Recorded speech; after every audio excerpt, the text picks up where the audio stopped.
and thank you for coming. Let's welcome Luke Whitelock. Thank you so much for coming. Awesome. And yeah, you haven't been on campus for quite a few years. Yep, no, 17 years I was last here. So it's been it's been really nice to walk around and just have a little trip down memory lane, but also to see all the new building. Well, for me they're new, they've probably been here a few years, but yeah, no, it's great to see well, all of the new buildings, and obviously there's lots of new courses as well, so yeah, that's very interesting to be back. We were here for 5 years actually, not just 3. So well, 6 actually. 6 in total. Yeah, it's a bit of a so I did art and design GMVQ for 2 years, and I did a year of audiovisual a national diploma, and then I did the degree film and animation, and specialised in art direction, production design. Yeah. So, but it was different back then because well, it was a higher national diploma, the film course, when I was applying for it, and then it changed to a degree. So it was the first time that it became a degree course, because I think before it was a 2-year course, and then it became the 3-year course. So it was kind of, they were finding their feet with it and didn't really know how to stretch this 2-year course into a 3-year course, which at the time felt, you know, we were a little bit underwhelmed, but in hindsight, it allowed us to just do our own thing. So we do a lot of the time. We just used to hire cameras from the camera store, and we used to go and make little skits, or we'd film local bands, or make music videos and all that sort of stuff, and just fun stuff. But yeah, no, that's basically what we used to do. Yeah. So can you tell us about your grad film and your grad project? Yeah. So I was told that they might still show this. So it's called the Lotus Flowers, which is a Japanese. The director of that is a guy called Peter Boothby, who is now he's a writer working predominantly in film and television. And at the time, I think Crouching Tiger, Hidden Dragon was quite a big film at that time, or had just come out, or fairly recent before that. And he was adamant that he wanted to make a Japanese movie, all in Japanese, with Japanese actors, and so that's what we did. And it was all set in ancient feudal Japan. We had to build a castle set, and we used the local, I forget the name of it now, what's the gardens? Gardens? Was it? Bournemouth Gardens? Not Bournemouth Gardens, the, it's out near Sandbanks. It's like a horticultural... Compton Acres, that's it, yeah. And they've got a Japanese tea house on a lake or on a pond there. So we shot that location, and then we shot in the New Forest as well. And it was a real tour de force of, like, I think a lot of the other, because it was broken up into sort of like 5 teams. So there was like 5 directors, 5 producers, and so there were five grad films going on. And all of those guys kind of did, not that it was a bad thing or anything, but they did very much atypical student films of, like, in a bed sit, black and white, sort of, you know, whatever. And we sort of did this, we tried to make this like blockbuster Hollywood type of thing, and the only way we could do that was by going to all the other departments in the university. So we went to the costume department to ask them if they would make costumes for us, and then the heads of their course weren't happy about it, but then they decided to make it part of their end project, so they got marked on it. And then we ended up getting we had a model making department that made miniature models of the castle, and they made props and spears and swords, and we had the visual effects team over at the university did all the swords going through people and all that sort of stuff. So it became like this massive production for a student film. And I think that's kind of what they do now. I think you interact with all the other different departments. So I kind of like to think we trailblazed that a little bit. But yeah, no, it was great. I mean, I'm very proud of that film, because I don't think the Arts Institute at that time had seen anything like it, really. So yeah, because it was called Arts Institute Bournemouth. Yeah, it was the Arts Institute then. Yeah. And I'm still can't get used to saying AUB. So. It's a new thing. Yeah. So have you seen it since the film? Yeah, I've got copies at home. I've shown my kids and stuff, and Yeah, it's quite funny because I'm in it as well. I'm one of the guards in the background. Right. So when I had hair, Yeah. so I was like, oh, just Daddy with hair. Look, so it's quite funny. But it stood the test of time. I think if we watched it again now, I haven't seen it for a few years, but I think we did a good job. Yeah, so we would still be proud of it and Oh still yeah, saying absolutely, it. yeah. Awesome. So you graduated and then into the industry. Yeah. So How was the path? I graduated 2004, and I was saying to the guys earlier, I didn't have a plan. There was no plan to move to London or to get work.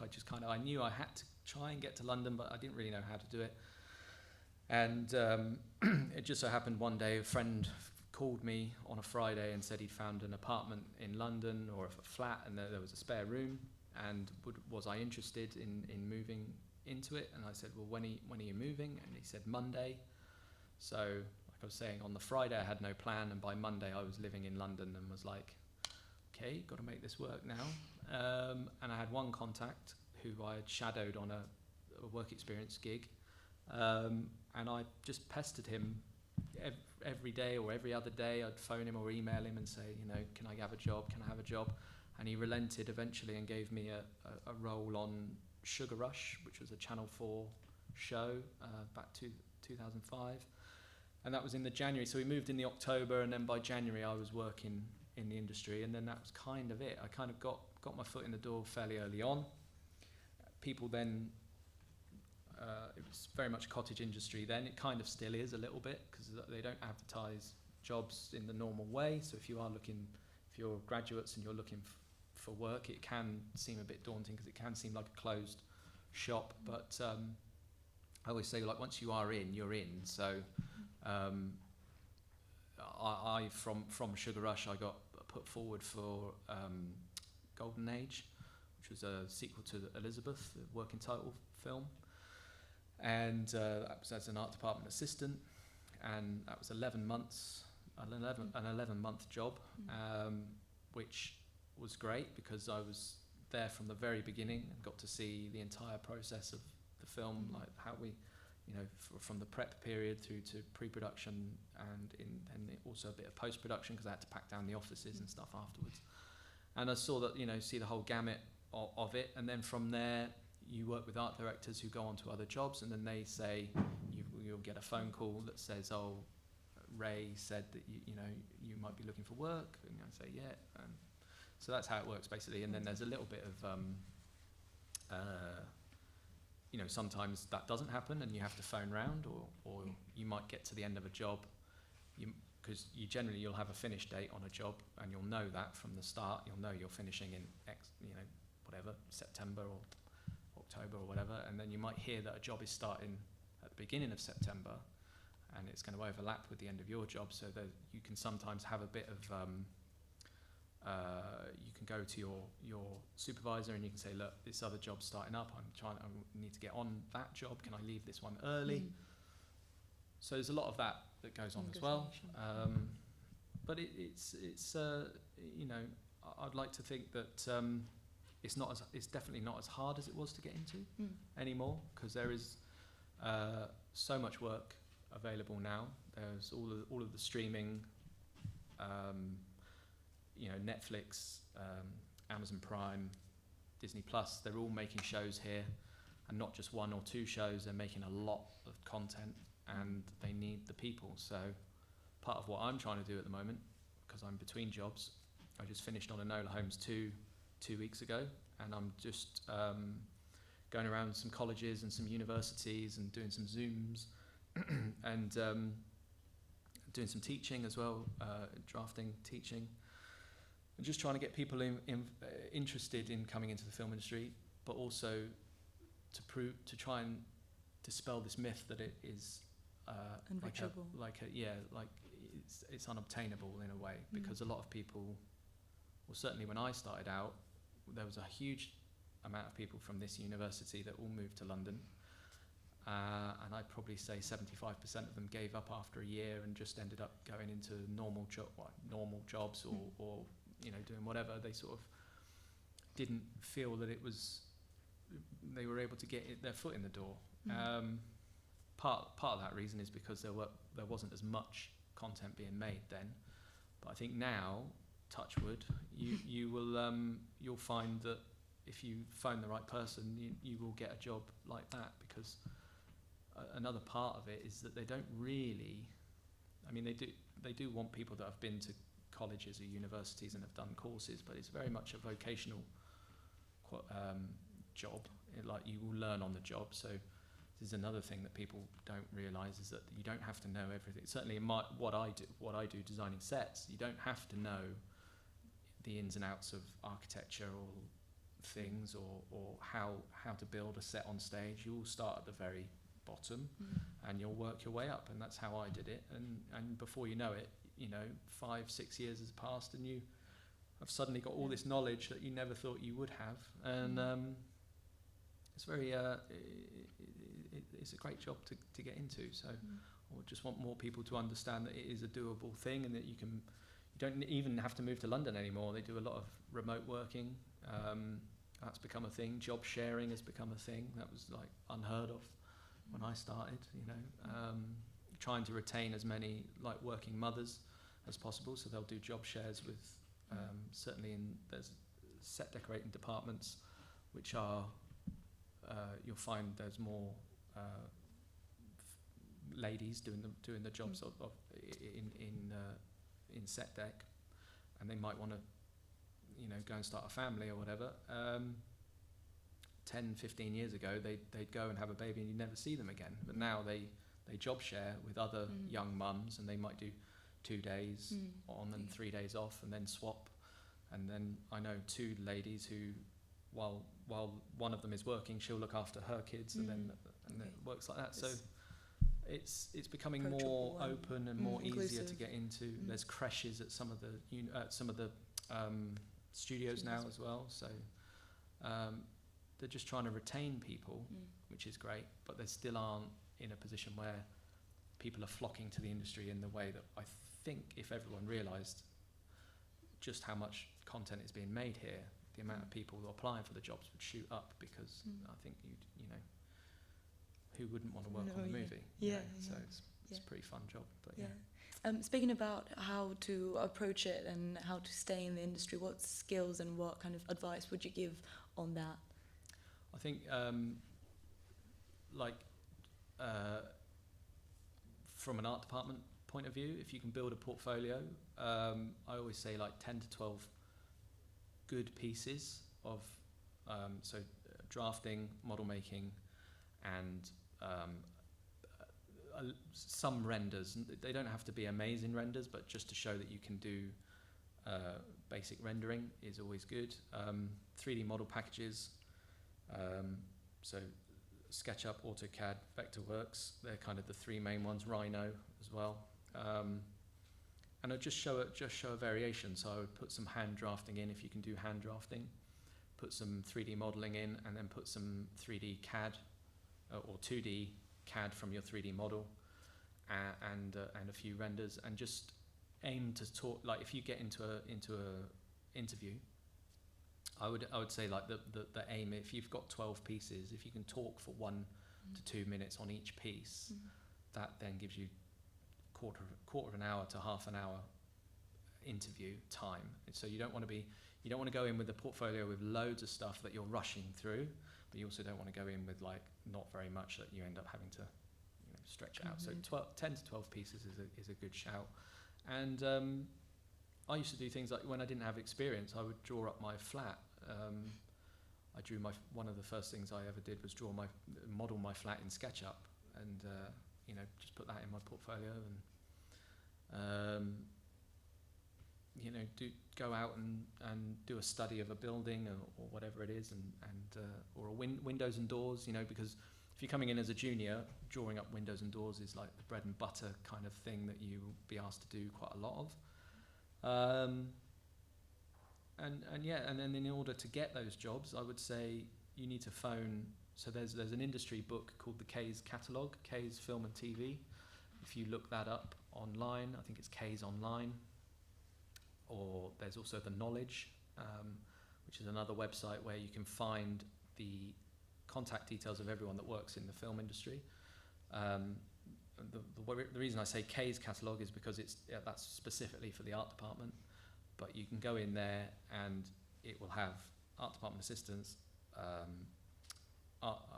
assistant art directors, production designers, supervising art directors. Find the section on supervising art directors, of which there's probably 150 to 200 names, and just go through and phone every single one. Ask if you can send them a CV, because the other thing to do, a lot of people send me unsolicited CVs without contacting me first, and I don't, I like it when people phone me, and I'm able to like, okay, yeah, and then when their email comes through, I remember oh yeah, okay, cool, yeah, I remember that guy phoning me, and then I'll go through the stuff. But I think if you're, as long as you're polite, it can be quite daunting doing cold calling, but it kind of is the only way to start off to get in.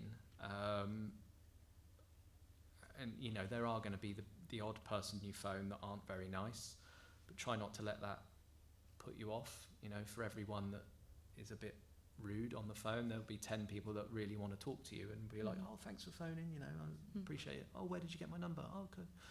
That sort of thing. And then you get a conversation going, and then I would say then you follow that email up. If you don't hear back, follow it up with a further phone call or email, just to get get that conversation going, and then try and meet them. So I would after a while I would say, look, I'd make stuff up. I'd say, because I knew that they were like North London based or whatever, or I knew that they were in a particular studio working on something, and I would say, I'd phone them up and I'd say, I'm actually going to be in Elstree tomorrow. I wondered could I pop? Oh, well, if you're coming to us, yeah, pop in and see me. And I wasn't, I'd just make it up, and then you get in, and then they remember. And then I think I was saying to you earlier, at first it can seem like you phone all these people and you meet all these people, and then nothing happens for months, and you think, this is like, there were so many times where I thought, like, that's it now, I'm going to pack it up and go back to Bournemouth. And so I'm from Bournemouth originally, so and that'd be it. I've had enough. That I can't be bothered. And then suddenly the phone will go, and it'll be or like you'll get 3 calls in a day. And then the other thing was, years later, and I mean years later, like one guy got in touch with me fairly recently. I think it was probably just before the pandemic. He got in touch with me, and he said, "Oh, hi Luke, are you free to do this commercial?" I can't remember what it was for. I think it might have been a John Lewis advert. And he said, I remembered you sent me a CV. And I was like, I haven't sent CVs to anyone for ages. So I went through and looked up when I last spoke to him, and it was like 2005. Whoa. So I was like, it pays off when you talk to these people, and you think, oh, that was a waste of time, and then years later you end up getting calls because they do remember you. It's just like timings never work out or whatever. But yeah, the cold calling side of things, I don't really have to do that anymore. Occasionally I do, at the moment I haven't got anything to go on to, so I probably after Christmas I will be phoning around myself as well. But it is the key way of getting into the industry, I think, at the beginning. And get in touch with me, and I always put I don't hire people, but I will always put people's CVs in front of the art supervisors. So got no problems with doing that at all. Yeah. That's really good to know and useful.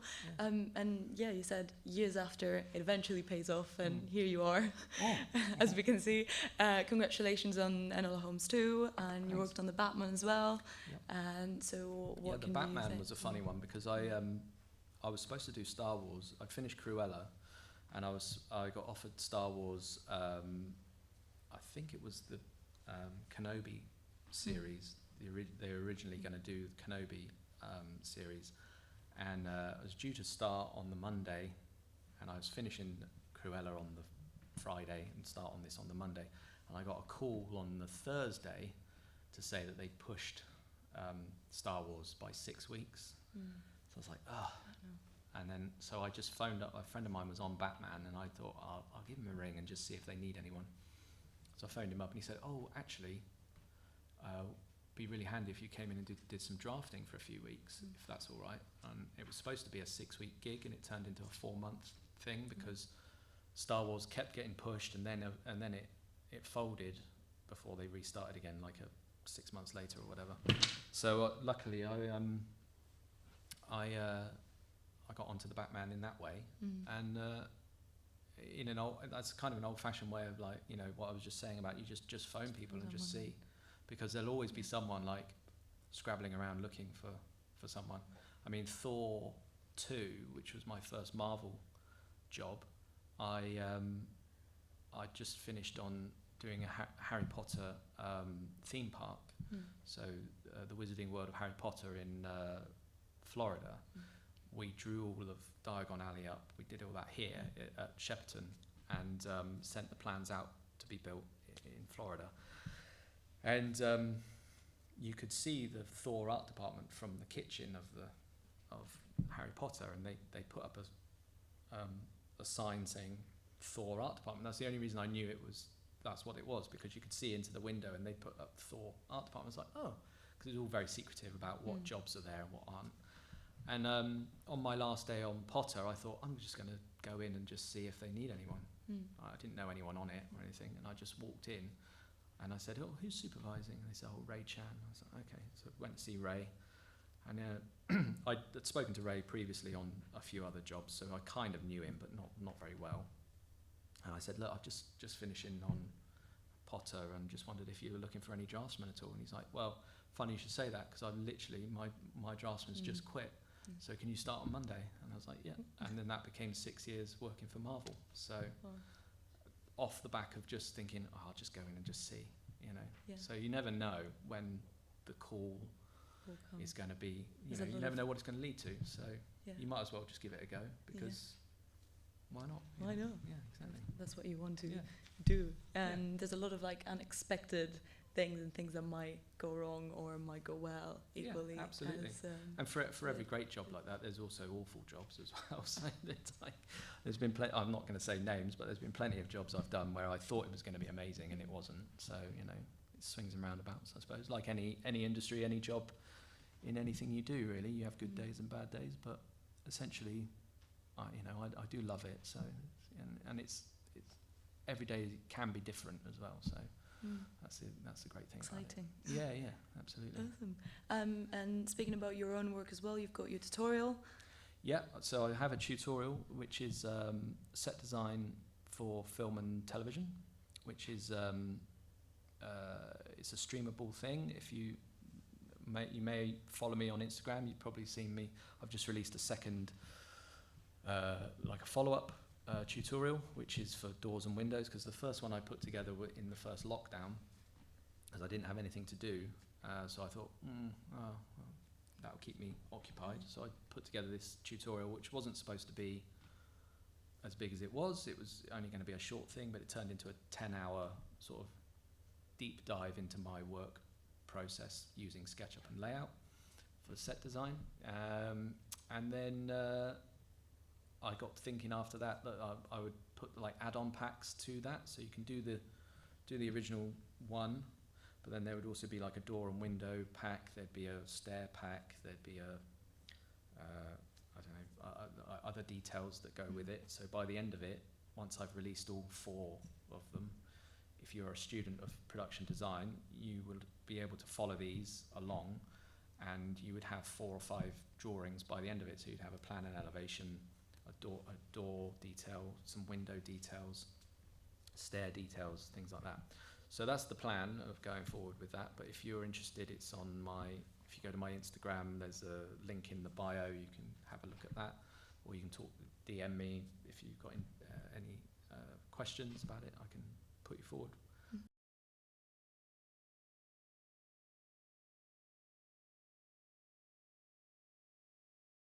Yeah, so basically just wanted to show you some of where I started and how I started on hand drafting.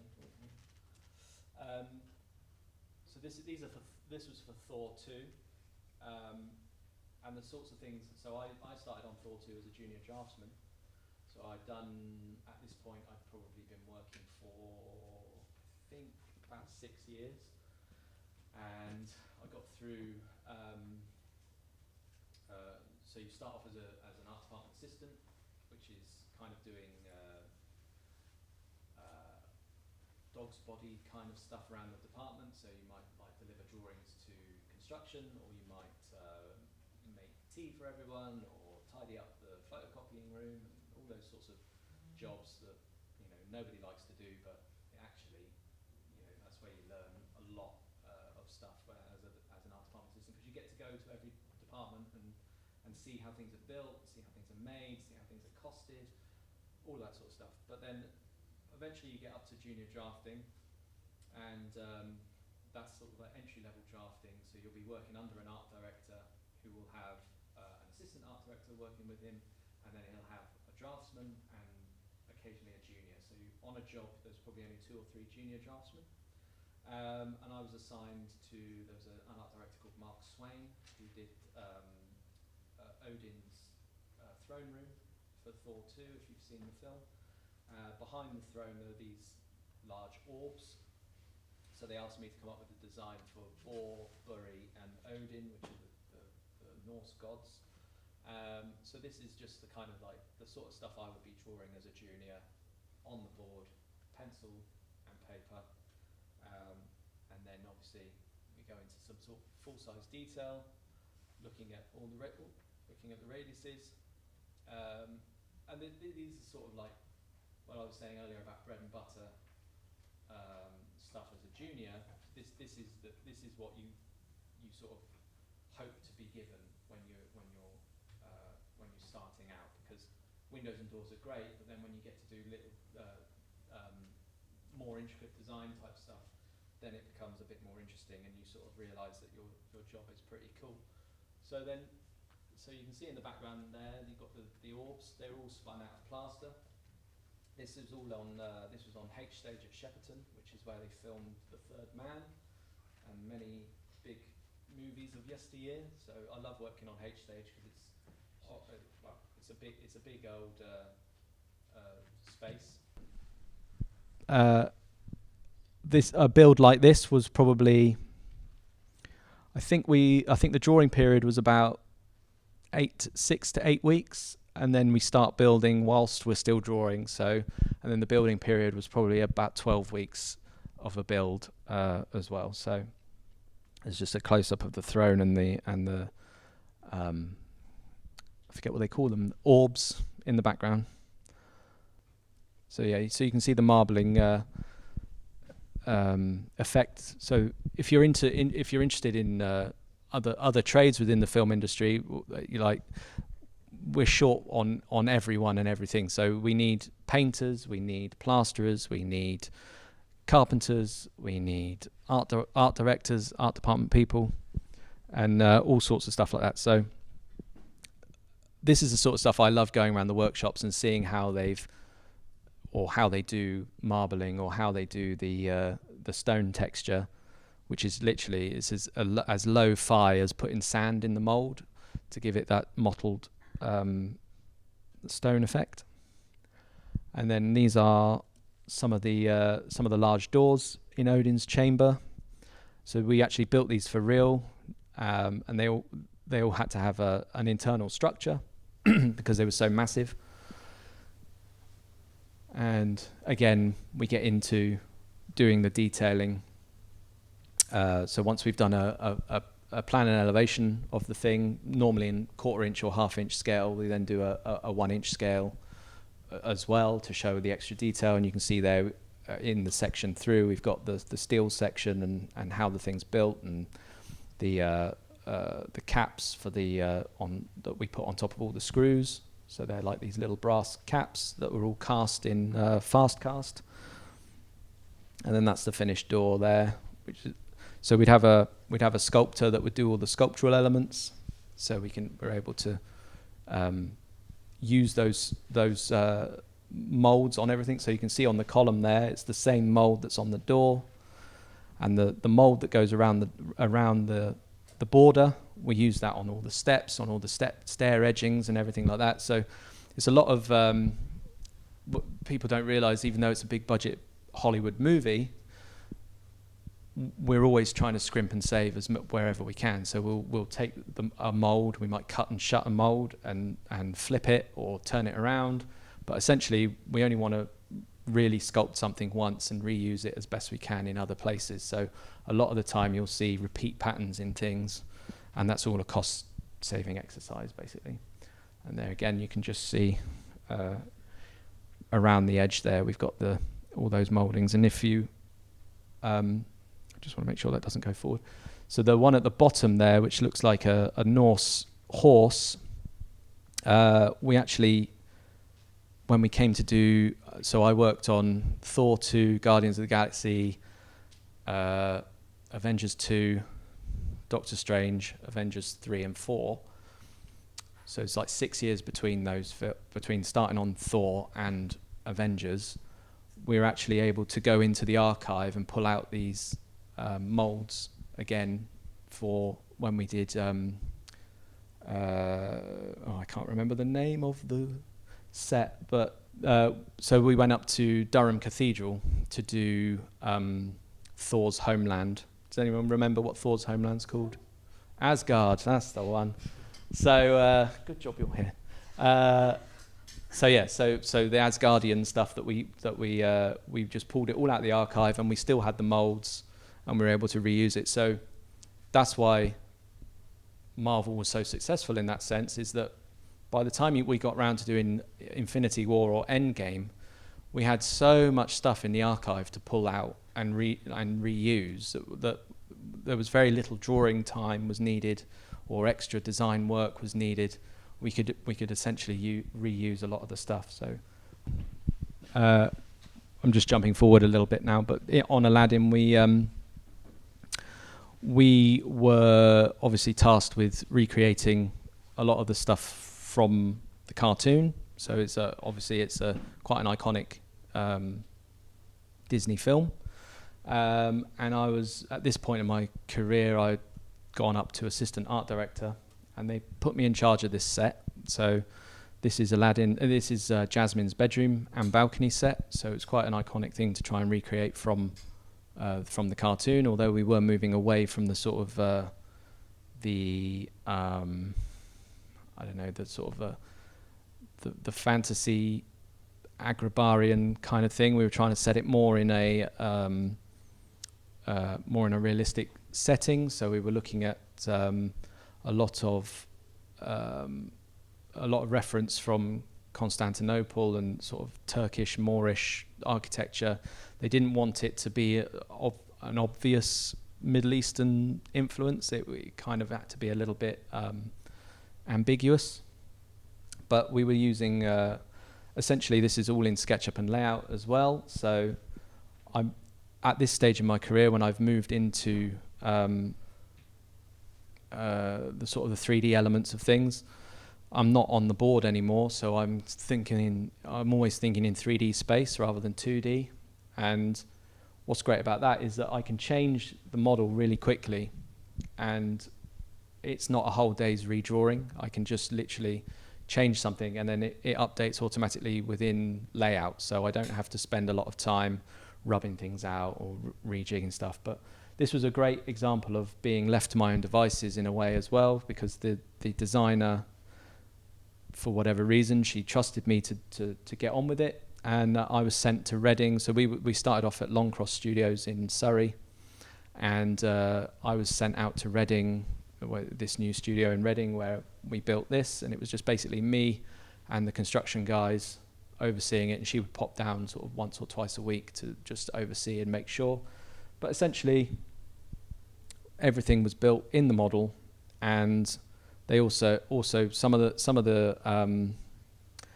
wall elements here were actually, they went on a buying trip to India to buy lots of screens and columns and pilasters and things like that, and they ended up bringing a lot of screens back that we were able to then, because we've modeled the whole thing in 3D, we were able to go and survey the screens that they brought back and then incorporate them into the 3D model. So there was a little bit of like cutting and shutting of the model, but it all worked quite well in the end, so I think. But when I was talking to you about renders, these are like basic renders just to show. We were trying to get the idea of seeing what we could light through, because we had, obviously the balcony on Jasmine's room is open at the front, but we had no light coming in from the side because the way that they'd worked out the geography of the castle in a way that we had Jasmine's balcony sat within, so it had rooms either side of it, so we couldn't get any lighting to come in, so we had to work out ways to have internal windows, if you like, that were more like light boxes. So this is one of the screens that we devised, and this was just a quick render just to show, just to sell the idea, because if you've used SketchUp and layout, SketchUp is a white, it doesn't have textures. You can add textures, but essentially you want to be able to show a little bit of color and texture sometimes, not all the time, but sometimes it's good to help sell the idea. So these are the sorts of things I would put forward. And then this is Jasmine's bedroom, and essentially you can see again with the repeats. So we've repeated that pattern that's in the column and the beam above. That's basically copied everywhere. You've got in the steps at the bottom there. I don't know if you can see the cursor along here. That's just one mold that we've done in FastCast and stuck it all the way around all of the steps. All of these elements are set deck elements, so the bed and all the furniture, that would have all been sourced by the set decorating department.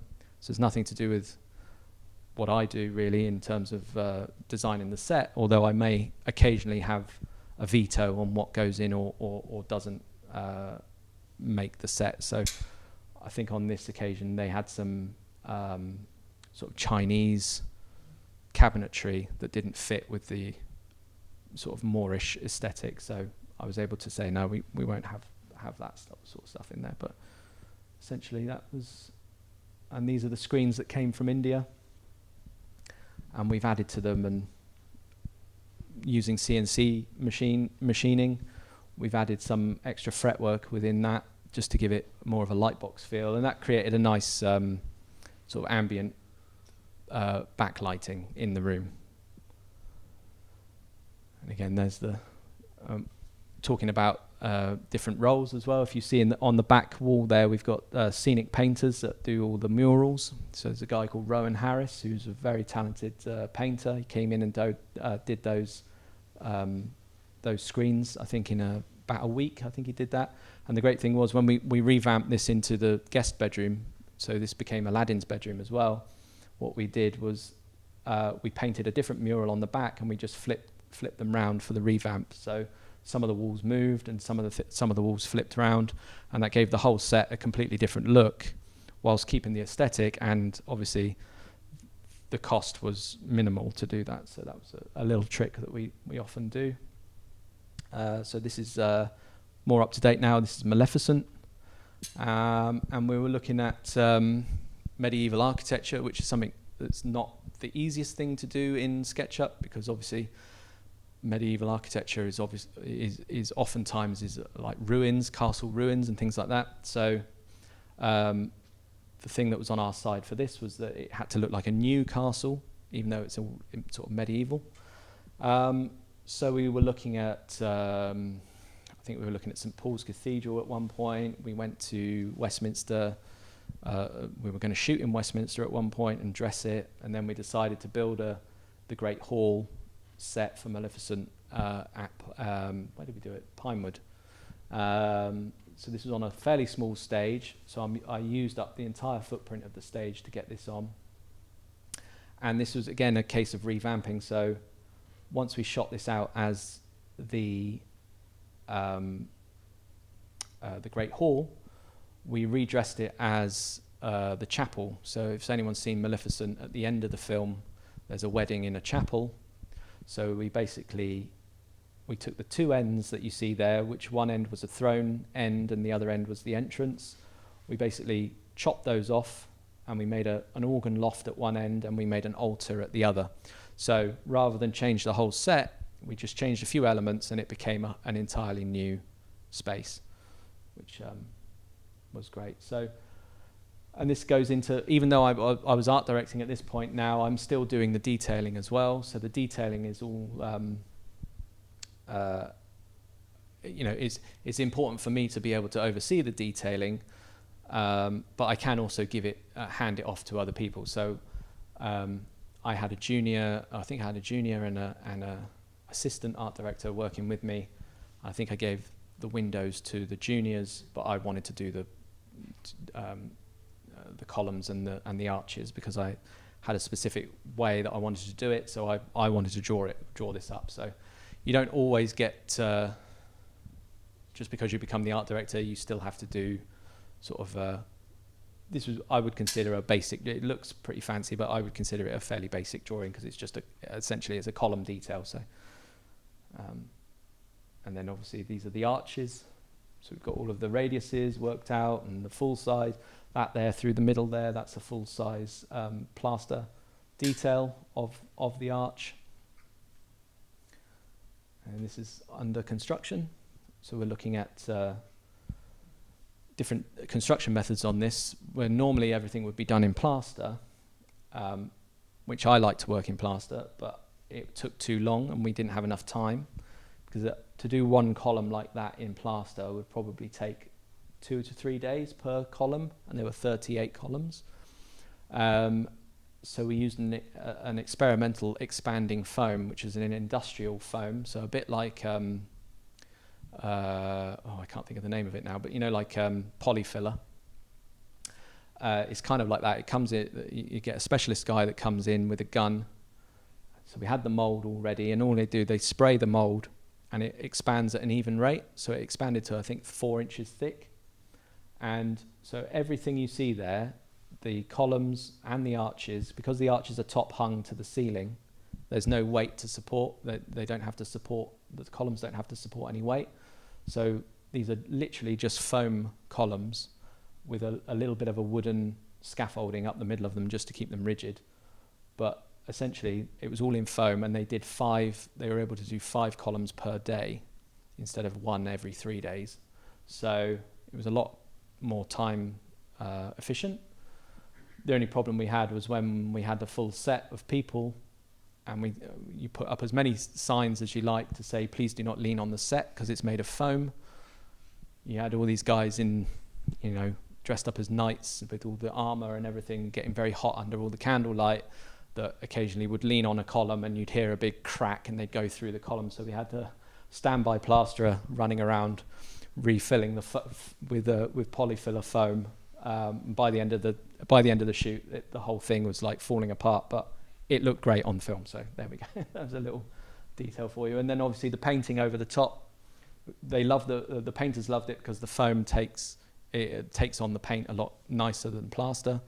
So we were able to get this nice stone effect. We laid the floor for real.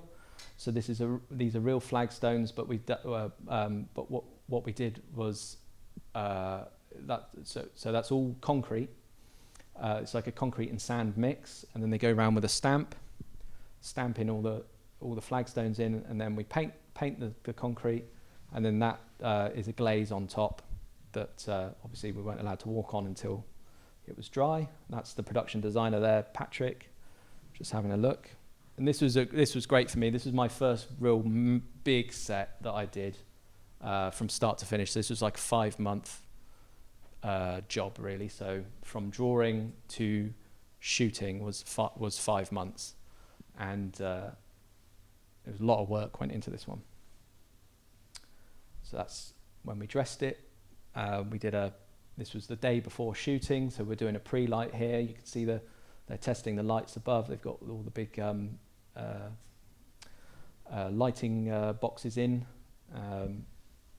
I think the stage lights are on as well here, just for the photograph. And then this was the next morning when we shot. Just before the crew came in, we were testing the light through the windows and getting a nice early morning hazy kind of feel. So Cruella, which is more of a recent, this is the most recent thing I'm allowed to show you. Cruella again was a great job to work on. I actually wanted, when I heard they were making Cruella, I thought I'd really like to work on that. So luckily, or as fate would have it, when I was finishing, so I finished Maleficent at Pinewood, and I went straight on to Bond, and then I finished Bond, and I got a call to do reshoots for Maleficent. So I thought, I'll do that. I'll go and do the reshoots, and we did the reshoots for Maleficent at Shepperton Studios, and as we were finishing up on that, at the end of the hall, the art department for Cruella started to move in, and I found out that's what it was, and I just walked down the hall and said, I'm finishing this next week. Do you need any art directors? And they were like, perfect, yeah. So again, that was a case of being in the right place at the right time, but I got offered to do the Hellman Hall set, and the only problem we have now with productions, and certainly the Netflix stuff and the streaming stuff, is that the prep time has been more than halved to what it used to be. So with a set like this, you'd normally, in the old days, you would expect to have probably 6 to 8 weeks of drawing time before you start building, and then you'd probably have 12 weeks, a 12-week build to build the set. So, and even then, that's tight. That's a very quick turnaround for something so big. However, with this, I started on a Wednesday for some reason on this job, and the first thing they said to me was, we need to start building this on Monday. And I was like, right, what? And so they had an idea of how big they wanted the space. So if you see here in the roof beams, the beams in the roof there, if you can see the cursor, the idea that we sort of came up with it together, me and the supervising art director. We said, well, if we establish the floor footprint, if we're going to hang the beams, we could, to buy ourselves some time, I can quickly draw the beams, because that's a quick thing to draw, like the floor, the print of the floor. That will take them probably a week and a half to build, and then probably 4 or 5 days to hang. So in that week and a half plus 5 days, so that's 2 weeks of drawing time. Whilst they're doing that, I can do the plan and elevation. So we were constantly leapfrogging. Instead of doing all the drawing up front and getting it out, signed off as it went out, we were then tied into this floor plan. So essentially they couldn't ever change it. Production couldn't turn around and say, actually, we want to change the shape of the room, because it was already set in stone from day one. So in a way it was a pain, because we hit the ground running and we didn't stop for like 4 months. But in another respect, it saved a lot of, normally you have like tons of meetings where it goes backwards and forwards. We make it wider, we make it shorter, then it goes back to the original size. Then they decide to add a room off one side or whatever. They couldn't do any of that with this, because it was already, if you want to start building it Monday, we have to lock this off now. So that's what was agreed. And then we were able, from that point, to just motor through the drawings. And, we had some great set pieces on there, these huge fireplaces, that's all in plaster. And all of the reading you see on there, that's all sculpted. So we'll have a sculptor working with the plasterers who'll do all that in clay. And then they make a mold, and then they cast it. And I think we had 2 of these big fireplaces on the set, and they're practical fireplaces. So this is all fireboard, fire retardant board. So special effects get involved. And that's the great thing about my job when we get into this stage, is I get to go in and liaise with special effects or visual effects, get to do explosions or fires or whatever it is, smoke effects, all those sorts of things. We have these really interesting meetings where we do tests, and I think the fire, you can't see it, the scale of this, because there's no one stood there, but I think the height of the half there is 6 foot to the floor. So it's like a door. Like it was a huge fireplace, and it had a huge fire in it. And the only problem with that is it kicks off a lot of heat, which then ended up cracking a lot of the glass in the windows. So just bear that in mind. And then again, these guys are, the unsung heroes of the film art department, really. These are scenic artists that are basically doing frescoes in like 3 days. They painted this. So what you can see there, he's got that fresco that he's painting there, on an A3 piece of paper that's gridded up, and he's just doing it by hand, off the cuff, just really quick, really fast. But they were some of the best scenic paintings I've ever seen on a set. And also with the floor in Hellman Hall. So there was a lot of marble in this set, and our head painter wanted to do hand dipped marble on every single piece. So this floor was worked out in AutoCAD. I had a junior working that out, the pattern. She then turned the files into CNC files, so everything came back numbered and had a number and a letter code. So we knew where it was, like a big jigsaw puzzle. But that was all MDF, just 6mm MDF, and every single one of those, I think there were 5,000 tiles altogether, were hand dipped. So in the painters, they have these big water tanks, and they put oil or washing up liquidy stuff on top of the water. Then they do the paint on top, and then you dip. I'm sure you've all seen how that works. And then they hand finish every piece with a marbling brush. So they had 17 painters in a row, basically like a big conveyor belt. And then every piece, as it dried, went to set and was put in the right place. And then it was varnished, and so people could walk on it and it wouldn't break up. But essentially, everyone thought it was a real marble floor, but it's just painted MDF. And there you go. Got the final touches going in. You can see where the chandeliers were going to go. So we wanted to do like a sizing of the chandeliers just to see how big they were in the set and how it worked with the space. So we do these big MDF cutouts, or ply cutouts, I think they were. And then this is the finished floor, and the handrails on the stairs are they're all rubber. So rather than trying to create a timber handrail that goes all up and around all these curves, we just did the whole thing in a rubber extrusion, and we were able to just lay it over the top. So all these little tricks that you, as if you came in as a junior or a art department assistant, you'd be able to go through all the departments and you'd pick up all these tips and tricks on how things are made. So, and essentially there you go.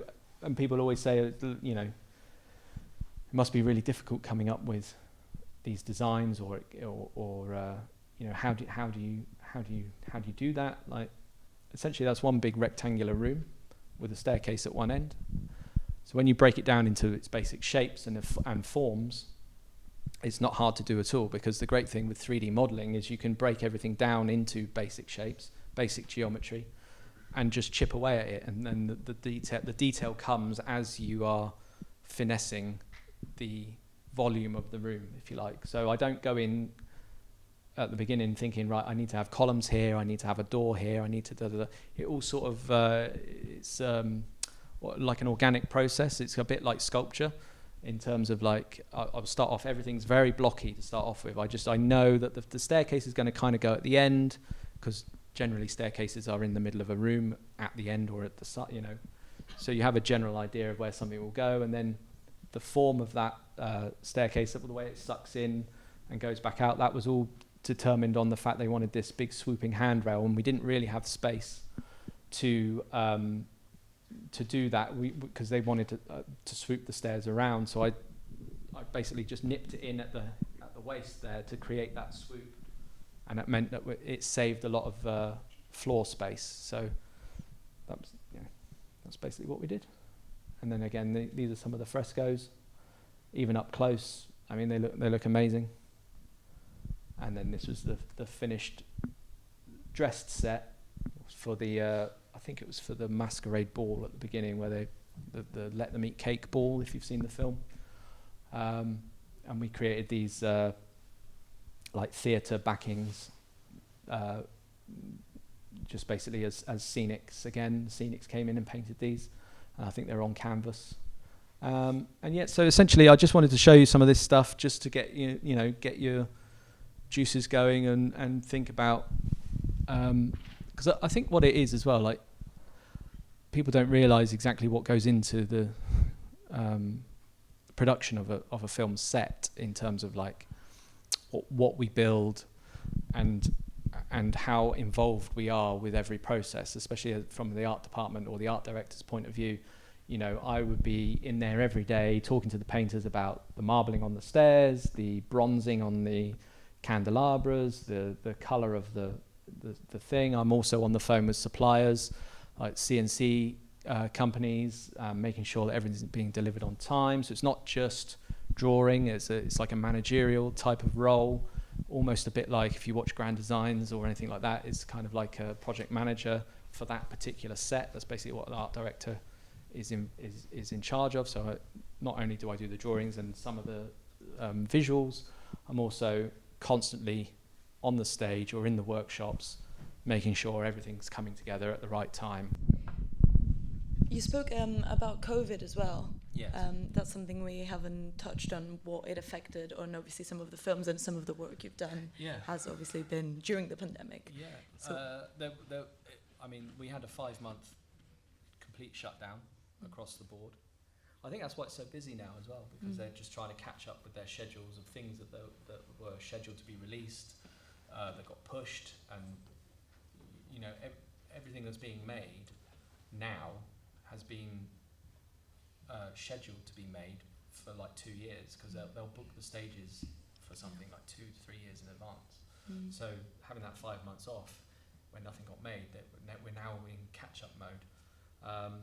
But since we came back, we came back in the August of 2020, and they test us. They PCR test every day for every crew member, which seems excessive, but when we first went back, they were testing 3 times a week, and there were outbreaks, and I was on a thing called the Sandman, which is coming out in May, I think, which is a Neil Gaiman thing for Netflix, and there's an ensemble cast, and it was episodic TV. So initially we were going to shoot the thing in story order and in episode order, and it was going to be very linear, but because of all the COVID shutdowns and things, it ended up being a complete mess, where actor availability became a thing as well, because they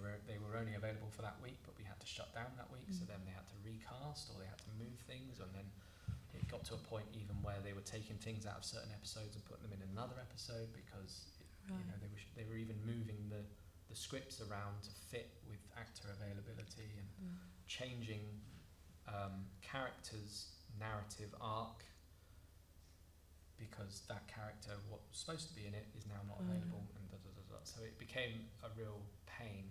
But that's settled down now. I think their productions are in a flow of like, they know how to handle it now. So as soon as there is a confirmed case, so we have to do we do PCRs every day, and we also do temperature checks in the morning, temperature checks in the afternoon, and they do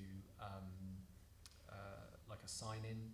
It's like an app that we all have to sign in, and you have to, if you've got any symptoms of any kind, you have to go home immediately, phone the COVID team. They then get in touch with any of the close contacts, and then everyone's brought in for another PCR. Even if you've done one that morning, you come in for another PCR, and then you're sent home until you get the result. And they've worked it out now, and luckily, I don't think we've had a shutdown on Enola Holmes. I don't think we had a single shutdown on Enola Holmes. I have a question actually in terms of how you started and where you ended up, or not ended up, where you are at the moment. Was that always your aspiration, and was that always what you wanted to do? And yeah, I think so. I because I specialised in production design when I was here. I kind of always knew, like, it's weird. I went to Universal Studios when I was a kid. My parents took me. I was lucky enough to go on this like mega holiday to Florida, and did all Disney and Universal and all of that sort of stuff. And since then, people we went on holiday with have said to me, "Oh, do you remember you said you were going to do this for work when we were?" And I was like 12 or whatever. I was like, "Really?" I don't, you know. But in a way, it kind of that did spark my because I do remember like being really interested in the makings of films. Then when I came to the Arts Institute to do my GMBQ, there was a module within the GMBQ that was filmmaking, and we had to make a little film with a Bolex camera, and I really liked that. And then I sort of, and I used to knock around with a band years ago as well, so I used to direct like little music videos for them, and I used to like, dress up the sets and scenes and things like that. So it kind of became a thing I was more aware of doing. And then I think when I wanted to do production design, I was definitely in this sort of mindset of like, well, yeah, that's what I want to do. But I didn't really, even though I knew that's what I wanted to do, I didn't have any of the skill set at that time. I thought I did, but it's only when you get in the film industry and you start working and you think, oh, actually, I don't know anything really, and you sort of have to start from scratch again. But yeah, I've definitely had aspirations to be a production designer. When I was younger, I wanted to just be a production designer, but I've realised now that production designers don't actually do the job that they used to, whereas they used to be like the head of the design department. They would sit in their offices and they would sketch and draw and give you ideas and things like that. They're just in meetings all the time now. They don't ever do any design work. They sort of they talk about what they want. They never show you what they want. And a lot of the designers I work for can't draw or anything. So, and they're baffled by 3D programs. So they're like, it's quite funny. So I think if I wanted to be a production designer now, I'd have to give up doing what I actually love, which is designing stuff, which is kind of sounds weird, but I'm happy to be an art director for a bit longer and just, because I get to have my own, I do get my own voice in that way. I'm able to put my own stamp on a movie or on a film set, whereas the production designer might not be able to do that because they're constantly in meetings or they're constantly going on location or whatever it is. I mean, it's a completely different skill set now. It's not the same as it used to be. And it's the same for supervising art directors. When I started out, supervising art directors would still do drawing, and they don't do drawings at all now. They just manage the budget and hire and fire people, and that's basically all they do. But yeah, I would like to be a production designer eventually, yeah. Okay. And is the industry as you imagined it to be, or what was the expectation? And yeah, it's not as glamorous as I always thought it would be.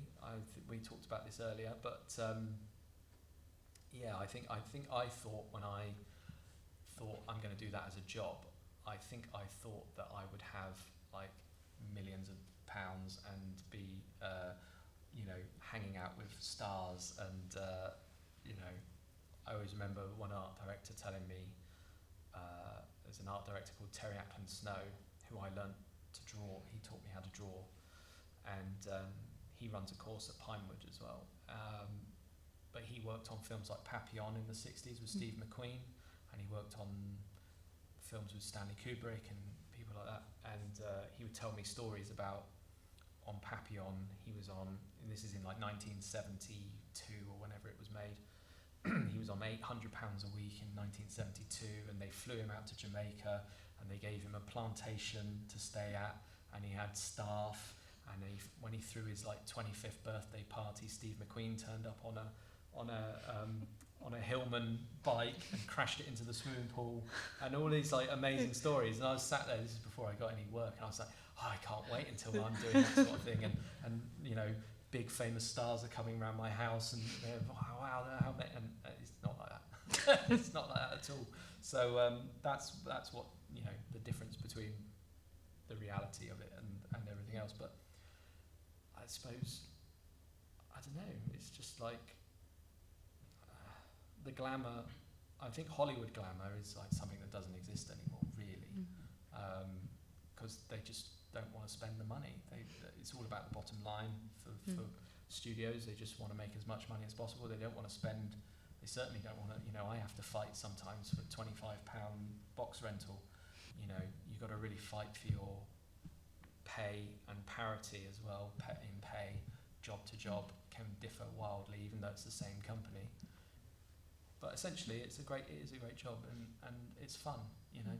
It's not often you get to walk onto a spaceship one day and then a castle the next day and then a, I don't know, medieval village, and you know, I've done all of that stuff, and it's fantastic. It's really good fun. Yeah.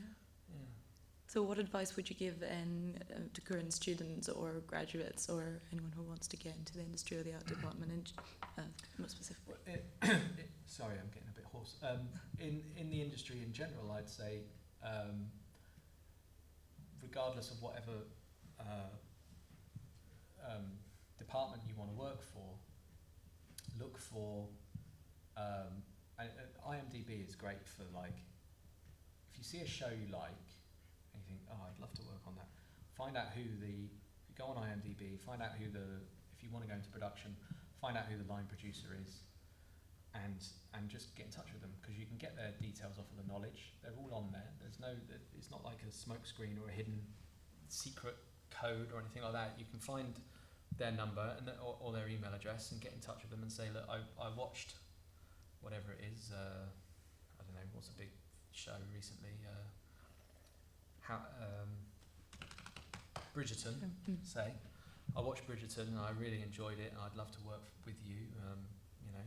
And that's how you do it for all the departments. Like, find out if you're into sound, find out who the sound recordist was, or who the sound mixer is, or the post-production. Get in touch with the post-production houses in London, in Soho. There's so many of them now. There's some on down here as well. You can get in touch with those guys, and 9 times out of 10 you'll probably get a job, because it's so busy.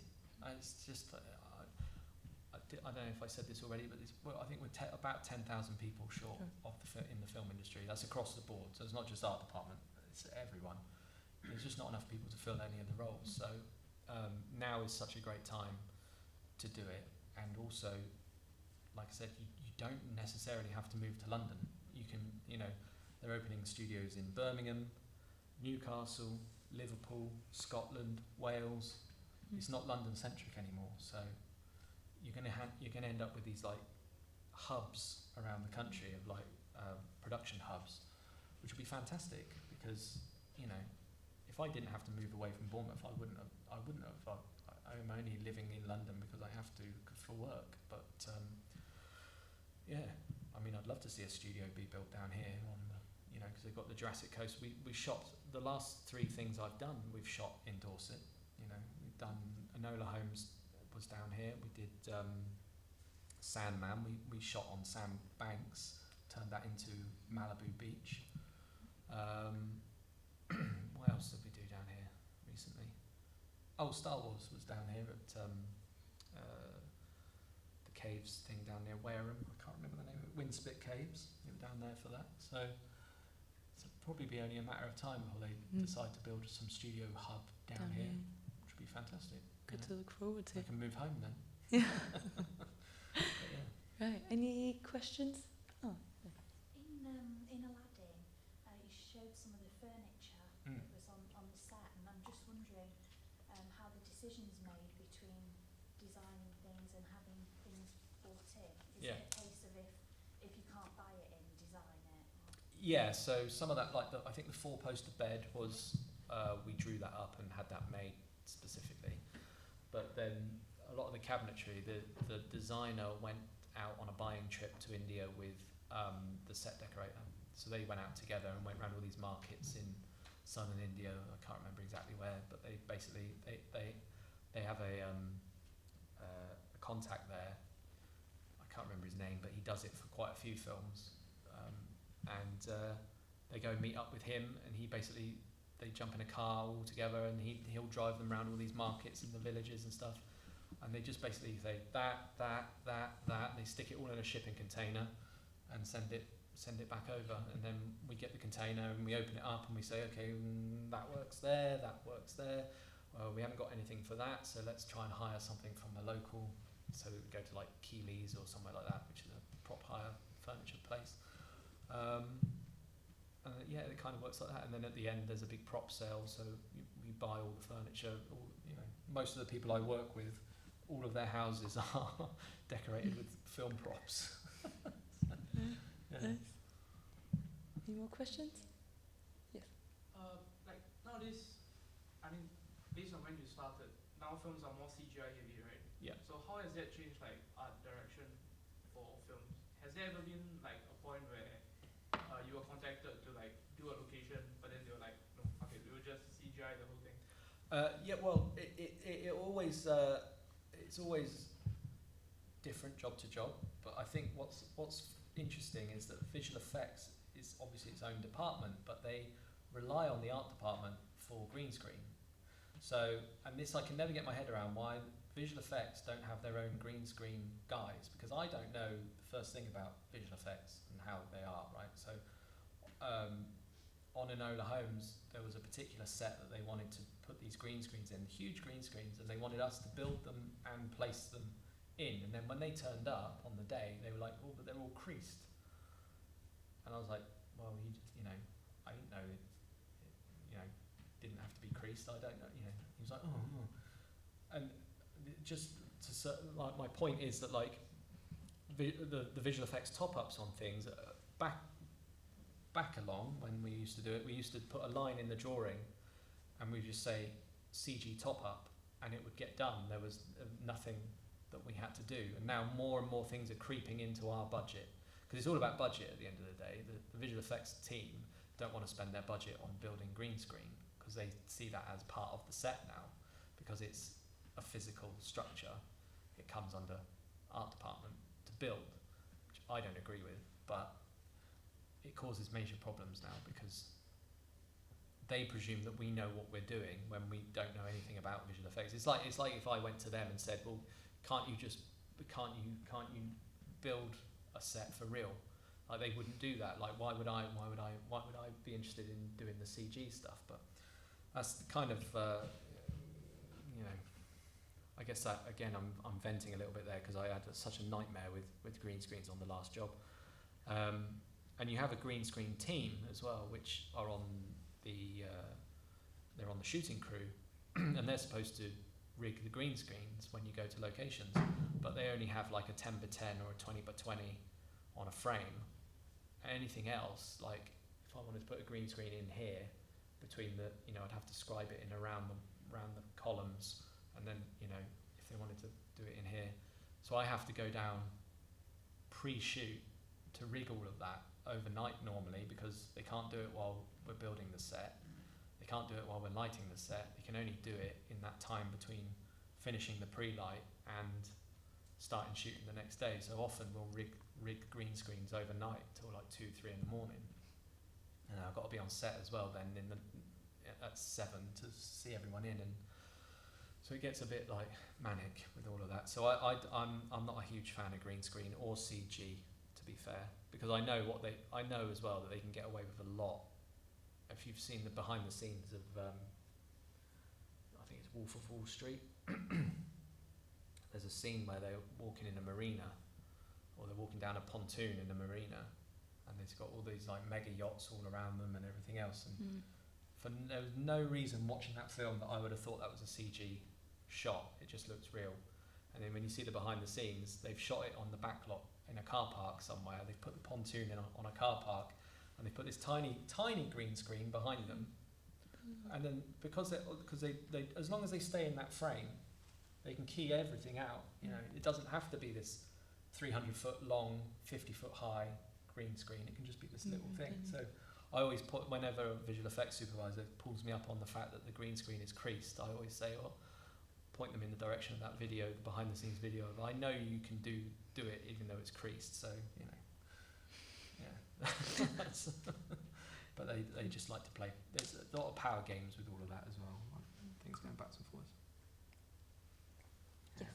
Yeah, how often, Luke, do you get cinematography getting involved, asking you about changing things or shifting things for focal lengths? Often with the cinematographers, I'll have a sit down with the gaffer, so head lighting technician. We might have so Aladdin, for example, we knew we only had that front facade was open for lighting, and they don't want to put lights in and flood it, so we had to have a sit down about, you might have noticed that the ceiling panels were missing in the ceiling, so we took panels out so they could light through, and we also had the the light boxes that were, the screens that we turned into light boxes. So that was a way for early on in the design process, I will go and see them and say, look, you're going to want lights here. Is it okay if we we'll put things in like we call them traps, like lighting traps or whatever, where we can hide things in the architecture. So in Sandman, there's a scene in an underground croft, and it's a basement, so there's no light, there's no natural light. But what we did was basically we built the walls back so that we could have almost like a chimney flue, and then we could light down those at an angle. So that brought some light in, and then we put what's called a gobo in front of that, so it looks like it's a grate. It's just a cut out piece of card basically, but it looks like a grate. So it's light coming through these grates. I mean, you have these conversations as you go, and then oftentimes on set they'll ask, can we move a wall out, or can we, so that's the other thing. Everything has to float now, whereas before you'd be able to say that wall floats, all the others are permanent. They don't ever want to make the decision anymore. That used to be something you'd lock down in pre-production. What walls do you want to float? Okay, we'll make that one and that one float. Fine. Now they're like, oh, we'll work it out on the day. So that falls on the art department then to make sure every wall can float in case they need it to float. Every ceiling panel can be top hung and pop out if it needs to. It's a pain in the arse. But that comes down to the fact there's no prep time anymore. They don't have time to sit down and work it out with us because they've got too many other things on. So they'll just say, can you just make it all floatable? Oftentimes they might only float one panel out, but you go in saying, well, if you want to, you can move, float the whole thing. But yeah, I really enjoy those sorts of collaborative meetings with the different departments. Like special effects is always great fun to get involved with and sort of see what they're planning on doing, and sometimes you have to draw something up for them or whatever, and it's always a nice little change to just doing set design. It's nice to do like a moving mechanical thing or whatever. So. Yes. What's the most unexpected thing you realized in your journey towards becoming an art director? Unexpected. I have to think about it.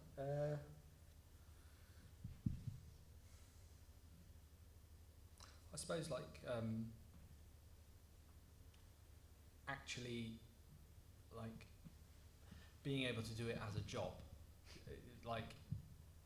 You go in, you move to London and you think, well, I'll try and get in, and before you know it, you are working in the industry, and you kind of have to pinch yourself a little bit sometimes. You're sort of because it's very easy to get quite, I used to get quite jaded with the whole thing. I've been doing it for however many years at one point, probably 8 to 10 years in, and I was a bit like, oh, do I want to do this forever? And then you sort of, you walk onto a set like the Maleficent set or something like that, and you think, actually, it's pretty cool, isn't it, what we do? You've got to remind yourself. I think that's the unexpected nature of it is just, because it's so niche and it's such a strange, explaining to people what I do, when you meet people and they say, oh, so what do you do then? And then you go,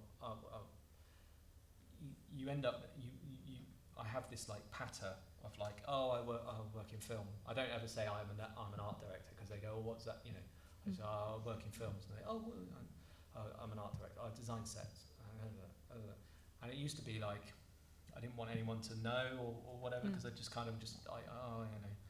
But now I've come full circle again, and I'm excited to tell people. That's why I'm here today, in a way, because I'm excited to tell people about the industry and the opportunities that are there for people. Because I don't think until you realise the amount of stuff that's made in this country, you wouldn't know there was a film industry here, really, apart from the stuff that's obviously English, like TV soaps or whatever. It was a real moment for me when I was, I don't know how old I was 17, 16, 17, when the episode 1 of Star Wars came out, realising that it was shot here, you know, and this was just before I came onto the film course. I think I was doing my, I must have been about 17 or 18, I think, but I was doing the GMBQ and realising that those films were shot here, and then finding out that the original trilogy was shot at Elstree, and then finding out that Indiana Jones was shot here, and you know, all the James Bond movies are shot here, and then you realise, you know, that's a really unexpected moment, because it's almost like a secret organisation, the film industry. Like, it's there, but how do you get into it? How does anyone know how to get into it? It's a sort of a mystery. Wink, wink, you know, secret handshake sort of type of thing. But I think once you realise that, and you realise there is a massive industry, and it is massive. I mean, it's propping up the economy, the film industry in this country now. So get out there and get involved, because we do need as many people as possible. So.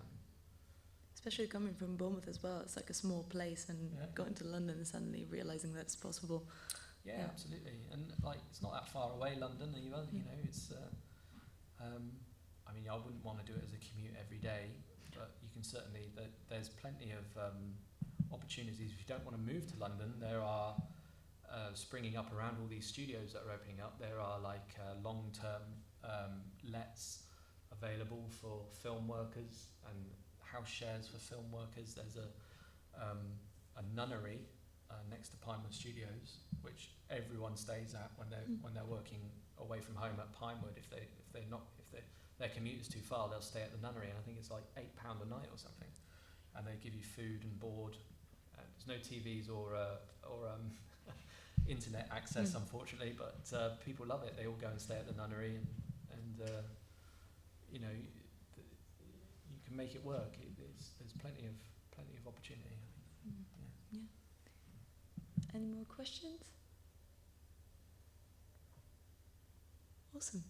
Well, if you do have questions, do get in touch, DM me on Instagram or anything like that, and happily look at anyone's work or give pointers and tips on getting into the industry, and I can give industry contacts and things like that as well, and send me CVs. I keep a file, because I remember what it was like when I was doing it, so I never ever don't reply. I will always reply to any message or email, because I know how important it is when you're the one sending it and hoping for a reply. So that's one thing that I've taken from my days of doing the cold calling and all the rest of it, is I always said to myself, if I'm ever in a position to hire people, then I will always return an email or a phone call, and I will always be polite to people on the phone, because I know how difficult it is to strike up the courage to phone someone, cold calling and things like that. So never be afraid to get in touch with me, and then I can pass your details on to other people if I hear of things that are starting up. So not a problem. Yeah, thank you very much, and looking forward to seeing what you're up to in 2022. Yeah, maybe see you again in person. Be interested actually to find out what I'm doing next, because I don't know myself yet. So, exciting. Yeah, it's another unexpected thing about the industry, isn't it? Exactly. Yeah, you never know where you're going to end up. And a Merry Christmas to everyone as well. Yeah. Thank you so much. Thank you.